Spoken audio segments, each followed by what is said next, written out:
they are attempting to do with social media. And I think different ones might be trying to do different things. Yeah. But what do you think social media platforms are primarily and objectively trying to achieve? I think it started with seeing how people react to it. For example, putting feelers out there, having people test it out, see how they get, how much hours they've been on app, what they're looking for. They're trying to get you to use it as much as possible. Yes. To numb us, to shorten our attention spans, and to give us unrealistic expectations of life. Do people even know why they're on social media? Dude, there's a lot of people that don't know why. They can't even explain to you why.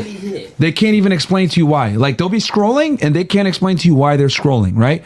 Like we're in a privileged situation where, like, this is our job. It is what it is. We're on social media. But I've told the people this before, but I'll say it again. Before I did this shit, I only had like 800 followers on Instagram or whatever, and I didn't give a fuck. My show was private. I didn't share none of my stuff. I was too busy chasing after criminals. Like, I was not on fucking social media. I never checked my Facebook, was rarely on Instagram, didn't even like think about DMing girls or whatever. I was just like approaching girls in real life and shit. So it's a whole thing. But like, there's people that literally, they live for social media and they can't explain to you why they scroll. I'll tell you why, yeah. It's crazy, man. But I would say this to answer your question, Andrew. I think social media is there to keep you on the app as long as possible so they can sell you ads and they can make money from showing you ads. I think that's like the basic premise. That's like all the algorithms, basically, whether it's Instagram, YouTube, etc. They're all based on watch time, based on you being on the app as long as possible. And they know the longer they keep you on the app, the more they can show you ads, and that's how they make money. But the detriment from that is we're making people stupider, making people less social, making people less socially calibrated, more awkward, etc. And and I like, if you look at an app like Rumble, right? Like, of course there's ads on Rumble, etc. But their mission is, free speech is important. Let's make sure that people are able to hear people that got something to say that might be censored by other platforms, right? Some other platforms are more interested in making as much money as possible, like YouTube, etc. Let's just run ads on people as much as we can and, profit. But I think every social media app's goal is to keep you on the app as much as possible. Like, that's their bottom line. But some people have also an auxiliary benefit to I that. think there's a more sinister act being done here, which is data capture and data collection. Oh yeah, good point. I think Yeah, most platforms nowadays, yes, it was first intentionally to make money, but then they see how much people use it, how much they're addicted to the process, and as a result, is, you know what, I can get information about you, but you're giving it to me willingly. I don't have to beg you for it. Social media, Instagram, Facebook, Twitter, TikTok, give me your info. Now they have it on you. Now they see what you post, what you're about. Not gonna put you in a box. Oh, you vote for Trump? I'll put you in this box.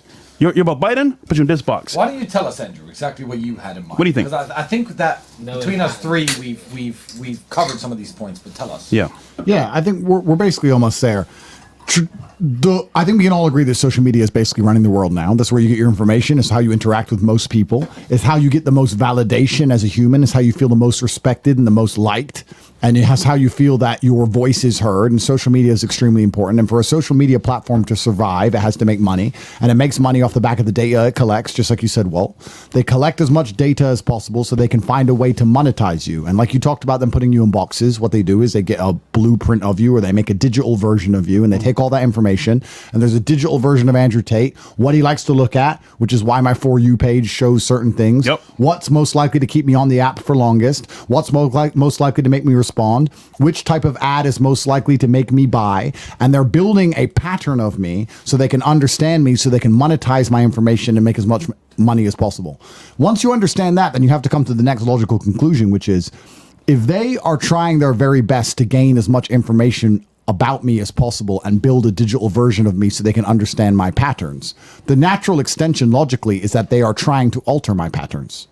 Why would they try and get all the information about me to work out how valuable I am if I do X, Y, and Z without trying to test, well, instead of doing X, Y, and Z, let's do Z, Y, and X and see if we can make an extra dollar out of this man.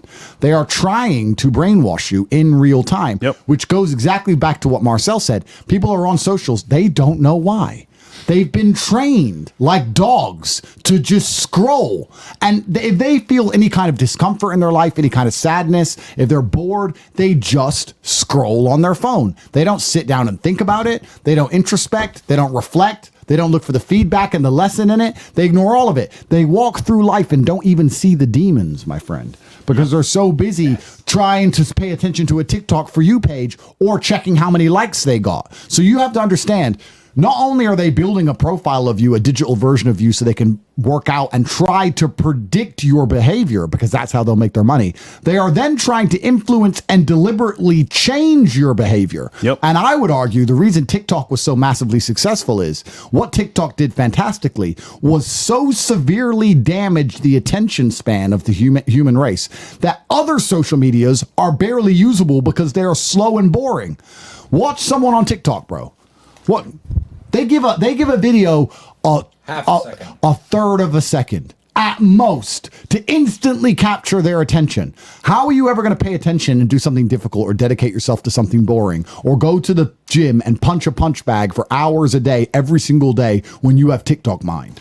They're trying to brainwash you, and they've already been extremely successful. So as a professional, you have to sit and say, next time you're on social media, what are they trying to do to me here? What are they trying to teach me here? What am I trying? What are they gaining from this? How are they trying to influence? I'll give you a very simple example of it.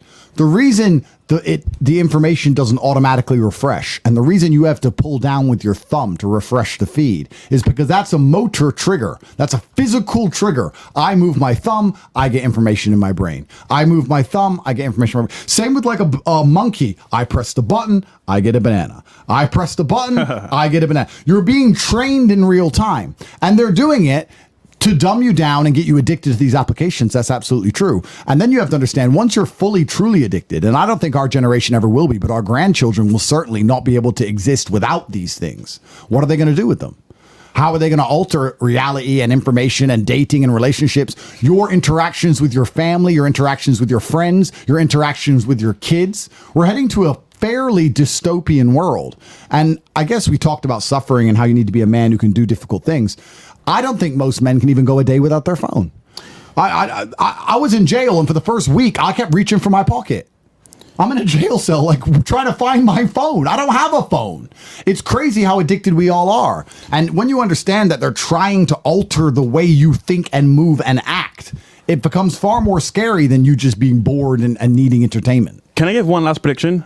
I think, based on what you said as well, Andrew, that on some level, they're going to create a system, a global system, where like there's one hub of virtual reality where everyone plugs into. They work, they go to school, they eat, they conversate, they have virtual sex, and that's going to be the hub everyone goes to from their actual house. So you put on some goggles, Vision Pro, you're in your house, iMachine. You connect to the real world, and that's your life. So here's another question, and I don't know if I know the answer to I this. just want to add to your TikTok real fast because, bro, you made some. This is why I love talking with y'all and having these discussions. I wish you guys could hear some of the conversations we have behind the scenes. Yeah, but you can't though. You can't. Yeah, y'all can't hear it. Y'all can't hear it. Yeah, we'll literally we will be assassinated. But what I will say is this: you made a fantastic point about TikTok. I found this out literally the other day. Did you know that like young people and women especially use TikTok now as Google? Instead of Googling a restaurant, they TikTok it. Yeah. Wow. Another thing too. How strong TikTok is. TikTok has forced every single other social media platform to shorten their content. Reels. YouTube came out with shorts. Instagram came out with Reels. Facebook now does a lot of short form video content. Twitter as well. X as well. TikTok single-handedly came in and forced all the other social media platforms to adapt to short form video content. So that was something that was crazy. So yeah, I think, Andrew, what you mentioned about TikTok is it's literally changing people's attention spans because young people, and this person, why I don't even use TikTok, I refuse to use it. It literally makes you dumber.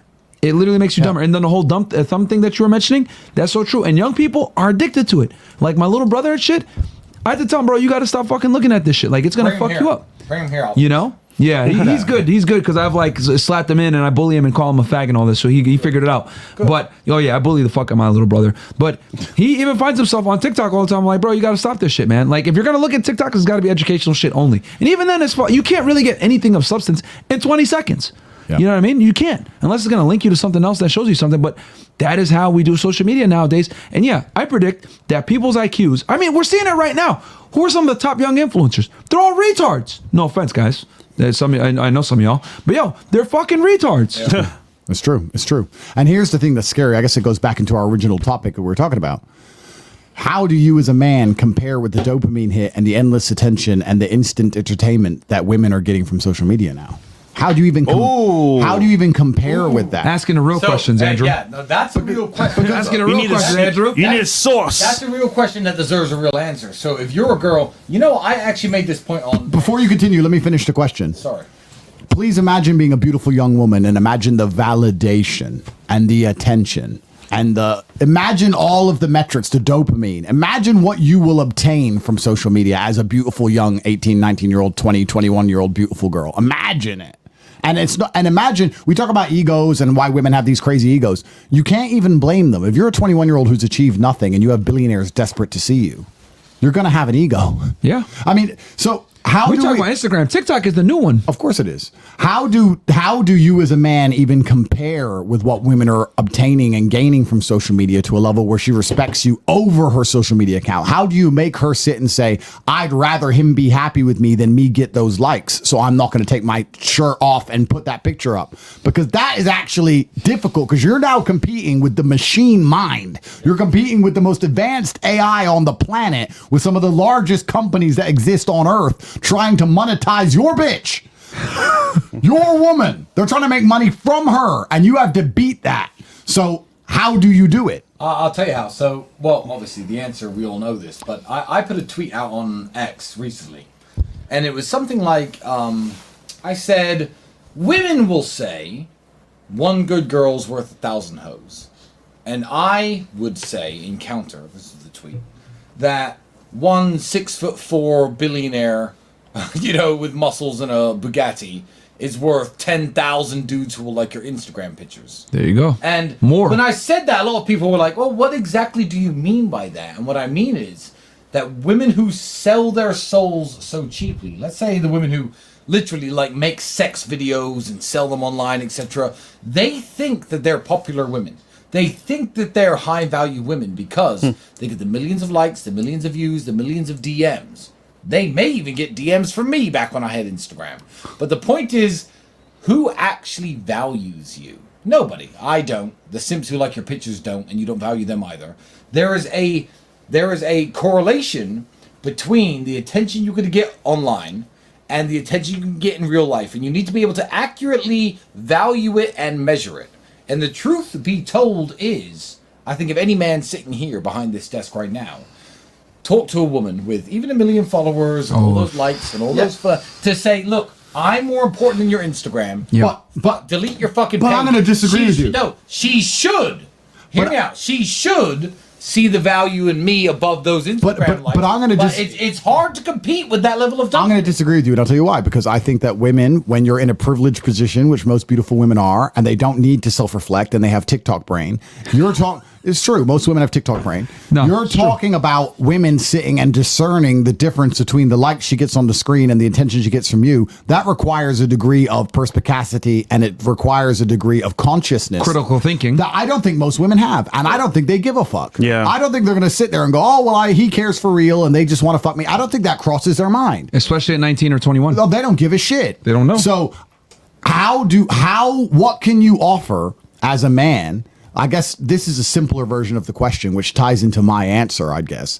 But what can you offer as a man that these social media platforms are offering? Because there's another thing that you don't forget. These social media platforms give them money. They get money. Yeah. They get attention. They get validated. Independence. They get independence. Yep. They get their ego validated. Facts. They get so many amazing things from the machine mind, which is designed to be as addictive as possible. What is one of the few things left you can offer a woman that these social media platforms cannot yet offer her? I'll tell you what, good dick. No, but even so, then revert back. Come on, The Fresh. even if Most you- nigga answer. The moment you cause a problem or there's a rift, it's so easy for them to lock back into that and have all these other men saying, you don't need this. Da, da, da, Yep, da, da. yep. So even if you can get them to come off the platform, how do you get them to stay off of it? You made a good Yeah. point. You know my advice? My Very good advice, point. honestly, and this sounds crazy, what I would say is, and this is going to sound wild, but you actually have to revert to true primal instincts. I would say, Smash your phone. Oh. get her pregnant. Smash her phone! Smash and dash. Nah, get her pregnant and say, look, this child is worth more than X, Y, Z, and if she doesn't see it then, You're doomed. she's for the But I'll tell you this: some girls, like I She's for the tweeted, streets. going viral right now, right? I talked about this fucking girl, Ding, Bobby Altoff, Cha-ching sound. You guys know what that means. right? Cha-ching. One of them boys. She got divorced from her husband because she wanted to do a podcast with Drake in a fucking bed when they had a baby.